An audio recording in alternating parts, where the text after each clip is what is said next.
Voilà, bonsoir à chacun, à chacune. C'est toujours une joie de venir ici, apporter la parole de Dieu, venir prier, adorer. C'est un lieu de bénédiction parce qu'il est bon, il est agréable pour les frères de demeurer ensemble, car c'est de la communauté que Dieu déverse sa bénédiction. Seigneur, merci pour ta parole. Merci, ta parole est la vérité. Au nom de Jésus, Amen et Amen. Amen. Alors, pendant la louange, j'ai eu une vision. J'ai vu une maison qui était en ruine et il y avait des pompiers qui essayaient de mouiller les gens qui essayaient d'échapper à la maison. Ça, c'est la vision. La pensée prophétique, c'est que les pompiers, ce sont les esprits religieux qui essayent de faire enlever notre flamme et notre zèle pour la maison de l'Éternel. Et j'ai vu que les gens couraient très vite de l'escalier pour éviter d'être touchés par cette eau des pompiers. Et c'est vraiment une eau qui est vraiment religieuse. Et le Seigneur nous appelle pleinement à être enflammés pour lui, à demeurer dans le feu de l'Esprit, dans le zèle pour la maison de l'Éternel. Je proclame qu'il est toujours celui qui baptise de cet esprit et de feu. Et c'est lui qui appelle les hommes et les femmes et les enfants à demeurer en lui. Et nous sommes pas ceux qui se retirent pour se perdre, mais ceux qui avons la foi pour sauver nos âmes. Amen. Alors cette invitation à rester dans le feu de l'esprit et à éviter tout ce qui est religieux pour pas qu'on soit éteint. Et s'il y a des personnes qui ont été éteintes, la bonne nouvelle, c'est que ces personnes ils se dépêchaient de s'essuyer et aussitôt les autres chrétiens leur apposaient les mains et le feu revenait. Mais les flammes devaient reprendre vie quelque temps avant que ça redevienne une femme puissante. Amen. Donc c'est encourageant de savoir que Jésus est toujours celui qui baptise de Saint-Esprit et de feu. Alléluia. Gloire à Dieu. Donc alors ce soir, le titre du message de ce soir s'intitule la solitude. Voilà. Donc, je n'ai pas choisi. Quand je vais à un endroit, je me mets devant le Seigneur et j'ai reçu le mot la solitude.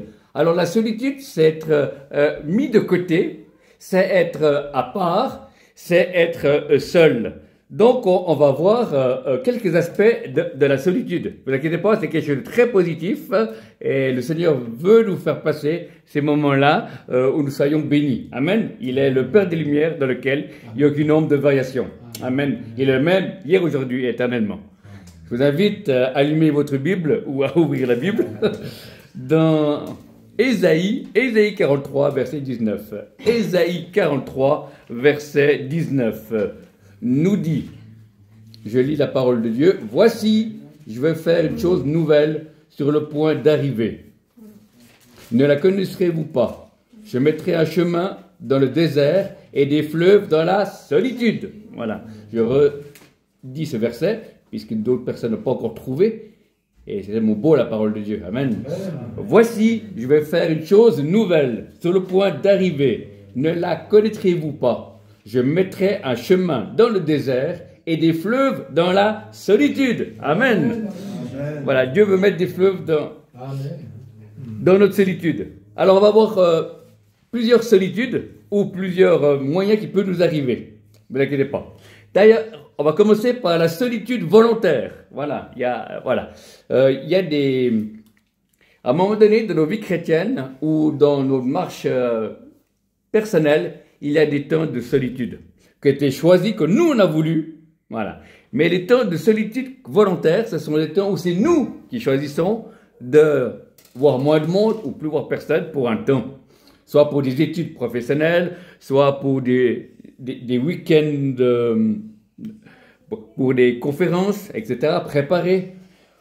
Ou des temps avec Dieu, on se met à part pour l'écouter, pour écouter sa parole. C'est des temps de jeûne, prière, ou c'est des temps volontaires que Dieu nous invite, nous oblige pas, nous invite. Voilà. Et il y a aussi des temps du ministère, quand on est serviteur de Dieu, où on a des temps de solitude, où des fois, ma femme me dit, oh, tu devrais faire ceci, cela. Je dis, je le ferai après. Je vais passer du temps de la prière pour garder cette flamme, garder ce feu. Amen. Voilà.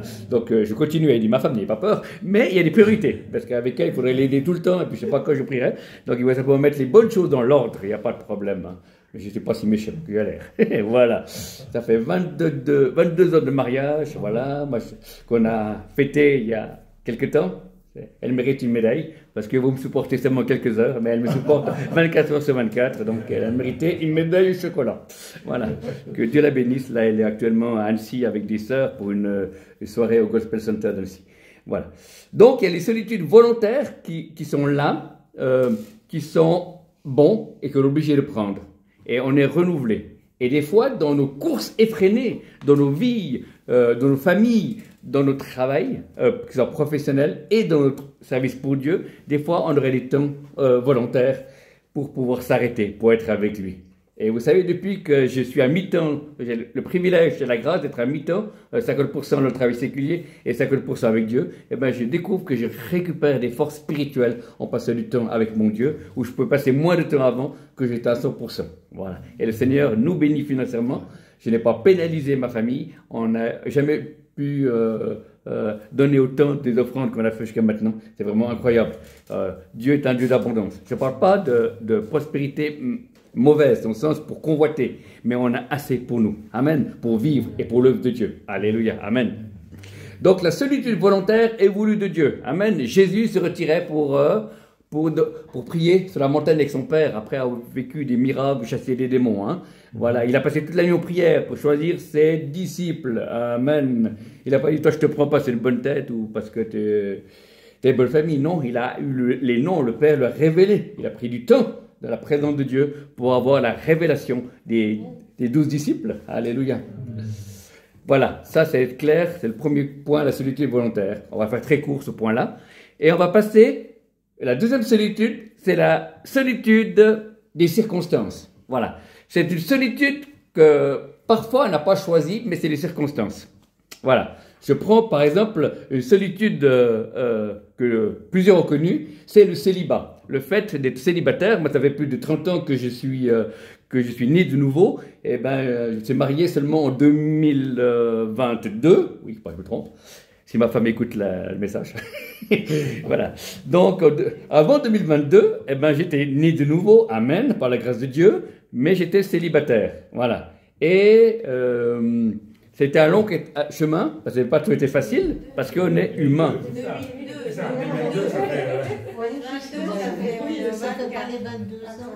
Oui, non, 2020. Ouais. Excusez-moi, c'est une erreur de timing.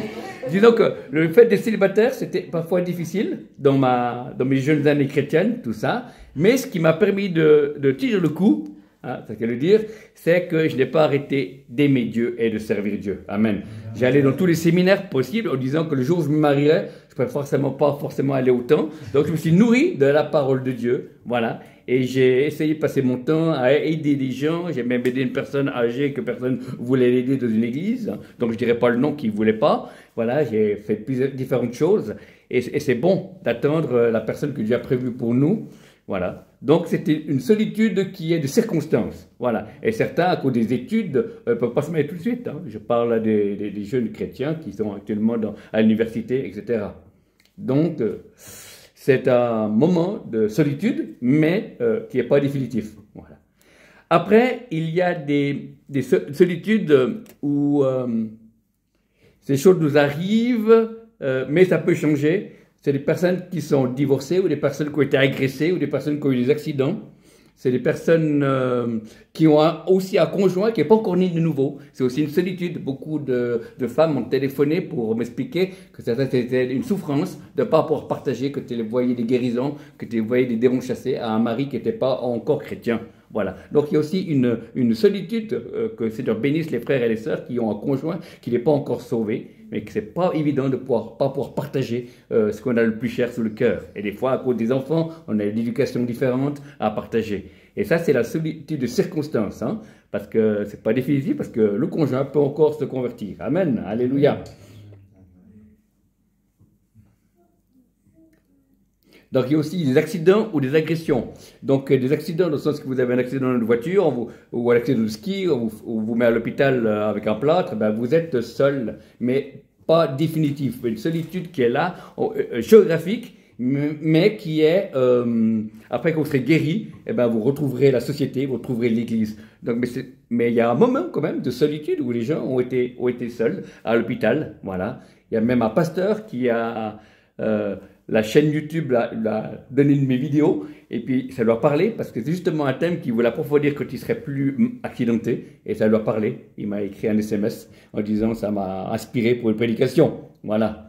Donc si des gens subissent aussi une agression, c'est quelque chose, ou tentative de question, ou une question, il y a un moment de solitude, parce qu'on n'est pas compris, ou à licenciement professionnel. Il y a un moment de solitude où on n'est pas compris, on se sent un peu moins bon, on a un peu plus de mal. Hein. Ça, c'est des solitudes de circonstances. Mais là, Dieu est avec nous. Amen. Jésus a dit, je serai avec vous jusqu'à la fin du monde. Amen. Donc, on peut s'attendre que Dieu soit avec nous. Voilà. Dieu est au contrôle, frères et sœurs. Dieu est au contrôle de quelles que soient les trois solitudes qu'on va voir, volontaires ou de circonstances, et l'autre aussi. Il est au contrôle. Amen. Il est l'alpha et l'oméga, le commencement et la fin. Amen. Et c'est pas parce qu'on vit certaines solitudes que Dieu nous aime pas. Amen. L'amour pour Dieu, on ne peut pas changer. Dieu ne peut pas nous aimer plus. Hein. Dieu a tant aimé le monde qu'il a donné son Fils unique, afin que quiconque croit en lui ne périsse pas, mais puisse avoir la vie éternelle. Amen. Donc rien que vous fassiez ou que vous disiez pour que Dieu vous aime plus. Amen. Par contre, on ne perd jamais l'amour de Dieu. Amen. Alléluia. Qu'on soit au pôle Nord, qu'on soit dans un sous-marin, qu'on soit dans un avion ou montgolfière, l'amour de Dieu est avec nous pour toujours. Amen. Mais par contre, on peut perdre la présence de Dieu. Si on a triste le Saint-Esprit, nous perdons pas l'amour de Dieu. Dieu nous aime autant. Si un de ses enfants a péché, eh ben, il aimera les deux la même chose, mais un aura perdu sa présence et pas l'autre. Mais s'il confesse le péché, il est fidèle et juste de pardonner et de purifier de toute iniquité. Et c'est très bien ce qu'a dit le pasteur Eugène, que certains chrétiens confondent leur identité, que s'ils n'ont plus la présence de Dieu, il dit Dieu ne les aime plus. Mais c'est pas vrai, ils ont perdu simplement la présence de Dieu. Et ils ont attristé le Saint-Esprit. La Bible n'attristait pas le Saint-Esprit, par lequel il avait scellé pour le jour de la rédemption. Mais si ça nous arrive, eh ben nous confessons le péché, il est fidèle et juste, nous pardonner et nous purifier de toute iniquité. Amen. Voilà. Mais par contre, l'amour de Dieu, on ne le perdra jamais. Alléluia. Et j'ai une révélation il y a quelques années de la prière que si Jésus a pu aller à la croix, c'est qu'il se savait réellement aimer du Père. Sinon, il n'aurait jamais pu faire ce qu'il a fait. Alléluia. Amen. Donc, on a vu la solitude volontaire, courte que nous avons choisi, le début et la fin. La solitude des circonstances, célibat, agression, accident, des choses où c'est pour un temps, on n'a pas forcément choisi, mais on est mis un peu solitaire. On a pour un temps. Et après, il y a les veuves, voilà, qu'on soit veuve, homme ou femme, le veuvage, là aussi c'est une solitude, si on a vécu avec X années en conjoint. Quand je prends l'exemple d'un serviteur de Dieu qui est auprès du Seigneur, hein, Jean-Marc Bigler, qui est mort de sa 93e année, 93 ans, voilà, et ben je pense à sa femme, que c'est pas évident de pouvoir continuer à vivre après qu'on a passé. Donc il y a un temps de solitude, voilà, qui nous est imposé, que les gens n'ont pas choisi. Il y a des jeux quand on est prisonnier, que ce soit prisonnier parce qu'on a fait une bêtise en prison, dans les prisons suisses, ou bien prisonnier à cause d'autre foi dans un pays étranger. Voilà. Là aussi, il y a une solitude qui est là, qui nous est imposée, qu'on n'a pas choisi. Donc, dans une église en France, il y a une personne qui était d'un pays arabe et puis qui a fait 7 ans de prison volontaire. Ils ont dit, on te met soit tu réunis ta foi, tu peux sortir le lendemain. Et il est resté, malgré qu'il avait sa femme et ses enfants, qu'il attendait à la maison. Il a persévéré pendant 7 ans. Voilà. Et après, il était libéré. Donc, c'est un choix, une solitude qui est imposée. Et il a gardé la foi. Amen. Et c'est fantastique. Il y a aussi les personnes qui sont des filles mères aussi, que c'est pas évident. Il y a aussi une solitude qui est imposée là. Voilà. C'est pour ça qu'il faut prier pour toutes les filles mères qui sont dans l'Église, premier. Voilà, je sais qu'il y en a beaucoup dans le monde, voilà. Mais c'est pas évident de pouvoir élever un ou plusieurs enfants, faire un travail, plus encore avoir une vie de foi. C'est pas évident. Donc c'est pour ça qu'elles ont toute ma compassion et mon amour, et que le ciel s'ouvre sur leur vie dans le nom de Jésus, et que le Seigneur puisse leur faire justice et pourvoir à leurs besoins. Voilà, il y a les orphelins. Moi, j'étais aussi orphelin. J'étais abandonné à l'âge d'1 année et demie dans un panier avec mon passeport au Vietnam devant un orphelinat catholique. Voilà. Donc, orphelin, c'est une solitude qui nous est imposée. On n'a pas choisi. Mais, des fois, il y a des situations de vie où, dans le contexte de guerre du Vietnam, mes parents m'ont abandonné. Moi qui suis devenu papa bien des années après, j'ai tout à fait compris le geste d'amour de mes parents qui voulaient sauver la vie. Et aujourd'hui, Dieu m'a sauvé, né de nouveau, mon nom est inscrit dans le livre de vie, et il a fait de moi un serviteur de Dieu. Amen. Amen. Voilà. Amen. Voilà. L'ennemi a voulu me détruire, mais le Seigneur m'a construit et fait de moi une arme de reconstruction massive. Voilà. Donc c'est vrai, c'est pas facile quand on est orphelin ou orpheline. Hein. Il y a des situations qui est difficile. Parce que moi, quand je suis revenu du Vietnam, j'avais eu un problème qui s'appelait le syndrome du survivant. Le syndrome du survivant, c'est un homme et une femme qui a connu un accident de voiture ou d'avion ou de guerre et qui se culpabilise le fait d'être vivant. Voilà, c'est quelque chose que j'avais attrapé. C'est pour ça que ça m'a pourri un peu de mes études, tout ça. Et le jour où je suis né de nouveau, c'est disparu. Amen. Gloire à Dieu. Les choses anciennes sont passées. Toutes choses sont en train de devenir nouvelles. Amen. Mais j'ai vécu avec cela et je comprends. J'ai culpabilisé le fait d'être en Suisse, d'avoir la possibilité de recommencer une école, d'avoir une famille, d'avoir la possibilité de pouvoir être en paix, sans prendre des bombes sur la tête ou vivre, on se tirer dessus, ici dans la Suisse. Et j'étais culpabilisé le fait que beaucoup de mes compatriotes n'ont pas eu cette grâce et cette possibilité. Et encore, je rends gloire à Dieu, le fait que c'est aussi sur cette terre-là que j'ai rencontré celui qui est le chemin, la vérité et la vie, mon Seigneur et mon Dieu. Amen. Donc la solitude, ça forme aussi le caractère. La solitude nous pousse vers Dieu ou nous pousse loin de Dieu. Ça, je peux être honnête avec vous. Voilà. Donc la solitude, la même solitude peut pousser quelqu'un à se convertir ou à choisir le bon chemin ou le mauvais chemin. Amen. Dieu nous connaît et il dira, je mets deux chemins devant toi, la vie et la mort. Choisis la vie. Amen. Amen. Il est un Dieu de vie. Il est un Dieu de puissance. Il est un Dieu qui ne nous abandonne pas. Amen. Puisqu'il dit dans Timothée, si nous sommes infidèles, lui, il demeure fidèle, car il ne peut pas se renier lui-même. Amen. C'est fantastique. Et personne ne peut les ravir de ma main, a dit Jésus. Tout ce que le Père m'a donné, personne ne peut les ravir de ma main. Amen. Et le Père est le plus grand de tous. Alléluia. Amen. Comme on a chanté de la louange. Hein. Le Seigneur est vraiment notre papa. Amen. Mais à la fois, je tiens à dire que Dieu est notre papa, mais à la fois, il est également juge. Voilà. Il y a des moments où on peut aller dans ses bras parce qu'on souffre, parce qu'on a un besoin, et c'est papa, et on va. Mais il y a des moments où on ne peut pas aller vers lui comme ça, et que c'est le Dieu tout-puissant, et qui demande respect, et qu'il y a la crainte de Dieu qui vient sur ma vie. Amen.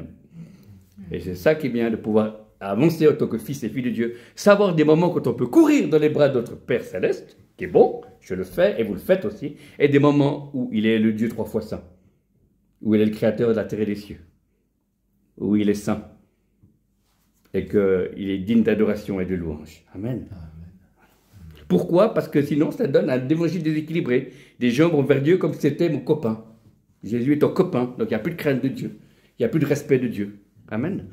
Mais en réalité, il y a des moments où il est ton Père, et il te prend dans les bras, et il te console, et il aime ça, et nous on aime ça. Puis des moments, il est notre Dieu et notre roi. Amen. Il est le lion de la tribu de Judas, qui a vaincu la mort. Amen. Amen. Il est celui qui a toute autorité sur la terre et dans les cieux. Et il veut nous donner des clés, des clés pour pouvoir régner avec lui. C'est plus moi qui vis, c'est Christ qui vit au travers de nous. Amen. Donc la solitude imposée est aussi quelque chose qu'il faut faire attention. C'est pour ça que moi, j'ai vraiment à cœur que quand vous voyez l'histoire de l'Ancien et du Nouveau Testament, tous ces hommes et ces femmes de Dieu que Dieu utilisait ont passé par la solitude. Amen. Que ce soit volontaire, que ce soit de circonstances ou que ce soit imposé. Prenez par exemple Joseph. Voilà, c'est ça. Lui, alors c'est vraiment le comble. Hein. Il a vraiment été vendu par ses frères. Il était dans la citerne. Voilà. Après, il était vendu comme esclave. Après, il était chez Potiphar. Après, il était en prison. Voilà. Mais ce qui est merveilleux dans l'histoire de Joseph, c'est qu'à tout moment, la Bible est claire. Il est marqué Dieu était avec lui. Amen. Et il a chaque fois utilisé son don que Dieu lui avait donné. Il n'a jamais cessé de l'exercer. C'est pour ça que quand Pharaon l'a appelé, son don était pas hors service, mais il était en action. Amen. Donc, c'est une clé que j'ai vécue en tant que célibataire. C'est que je n'ai pas arrêté de servir. Et je n'ai pas arrêté d'aimer Dieu. Amen. Amen.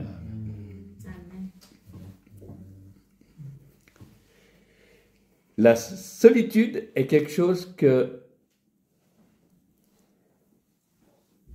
les regards sont différents parce qu'on est dans évangile, malheureusement, ici en Europe, de bien-être. Voilà, un peu dans le bien-être. Mais des fois, on se rend compte que la solitude, c'est pas facile, par moment. Quand tu étais imposé, quand il y avait le couvre-feu de Covid, voilà, il y avait certaines personnes âgées qui étaient seules. Voilà, et c'est pas facile. Voilà, donc c'est pour ça que les gens qui passent par la solitude, des fois ils ne le disent pas, mais on devrait aussi avoir compassion et voir les gens qui sont autour de nous, savoir s'ils sont seuls. Parce qu'ils ont besoin d'encouragement, ils ont besoin d'amour, ils ont besoin de prière, ils ont besoin de partage. Amen.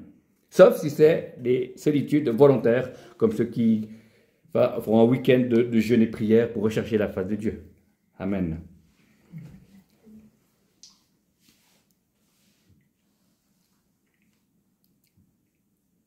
Seigneur, je vais te prier pour tous les frères et sœurs qui sont là, qui sont dans la solitude volontaire, c'est-à-dire du temps avec Dieu, ou pour des raisons professionnelles, ou des raisons de convalescence, ou des raisons de ministère, que tu les bénisses et que tu les aides à gérer ce temps de solitude volontaire, dans le nom de Jésus. Amen. Seigneur, je vais te prier pour la deuxième catégorie des gens, pour ceux qui sont dans la solitude de circonstances. Ceux qui ont eu des accidents, ceux qui ont eu un conjoint qui n'est pas encore sauvé, ceux qui sont célibataires, ceux qui sont des personnes âgées, parce que des fois certaines personnes âgées sont un peu dans la solitude. Amen. Je prie que tu puisses les consoler et que tu puisses vraiment mettre cette eau vive dans leur solitude, cette joie nouvelle, au nom de Jésus. Et je prie pour tous ceux qui ont une solitude imposée, ceux qui sont malades, ceux qui sont veufs et veuves, ceux qui sont prisonniers, ceux qui sont orphelins, ou ceux qui sont aussi dans une solitude qu'ils n'ont pas choisi, que là aussi tu puisses être leur délivrance, Seigneur. Nous croyons que c'est toi qui as toute autorité, qui connaît. Et on peut se dire, comme disait l'apôtre Paul, je crois que c'est lui qui disait ça, tout concourt au bien de ceux qui aiment Dieu et qui sont appelés à son bienveillant dessein. Seigneur, nous ne sommes pas là pour juger quelle que soit la solitude volontaire ou de circonstances ou imposée, mais nous sommes là simplement pour que tu puisses intervenir au-delà de ce que nous pensons, imaginons et demandons, et que nous puissions avoir un cœur de compassion et d'amour comme toi, pour pouvoir accueillir les gens qui sont de ces trois catégories, afin de pouvoir les consoler, les inviter à notre table, les aimer et les choyer, parce qu'ils font partie du peuple de Dieu. Amen. Ce n'est pas parce qu'on passe par des circonstances volontaires ou des circonstances imposées qu'on est moins bien que les autres frères et sœurs, qui ne vivent pas cela pour l'instant, ou qu'on est moins bien aimés de Dieu. Non, nous sommes tous pareils. Nous sommes tous fils et filles de Dieu, comme l'a été dit ce soir. Mais nous croyons, Seigneur, que c'est toi qui règnes, Seigneur. Et je prie pour tout découragement de ces personnes qui sont dans ces trois catégories, afin que toi tu puisses les encourager, en sachant que ta main n'est pas trop courte pour bénir, relever et restaurer. Et tu as toujours pour ces gens ce projet qui dit que tu as des projets de paix et non de malheur, afin que vous ayez un avenir et une espérance. Nous proclamons que les bontés de l'Éternel ne sont pas épuisées et que nous chaque matin. Nous croyons que c'est marqué dans l'Ecclésiaste, c'est toi qui changes les temps et les moments dans le nom de Jésus. Et nous finissons par ce verset qui dit, tu n'étais pas le lumignon qui fume encore, ni le roseau plié. Nous croyons, Seigneur, que tu es l'homme à la colère, riche en bonté, plein de miséricorde, Seigneur. Et tu vas encore relever ton peuple ce soir, et tu vas agir dans chacune de nos vies, Seigneur. Parce que parfois nous avons caché notre solitude, parfois nous avons eu honte de notre solitude, mais nous voulons la déposer pour que tu puisses régner, afin que la lumière soit et que chacun puisse avancer en ordre de bataille, en étant béni par toi, loin avec toi, en comprenant que parfois on passe par ces solitudes volontaires de circonstances ou imposées, mais en sachant que nous tenons ta main, Seigneur, et tu ne nous lâcheras pas, parce que la Bible dit, si ton père et ta mère t'abandonnent, moi d'Éternel, je ne t'abandonnerai pas. Je t'ai adopté, tu es à moi, j'ai ton nom gravé dans la paume de mes mains, c'est moi qui t'ai établi comme sentinelle sur ce pays, c'est moi qui t'appelle à te dire que le passé est passé. Enterre ton passé, sinon ton passé va enterrer ton futur.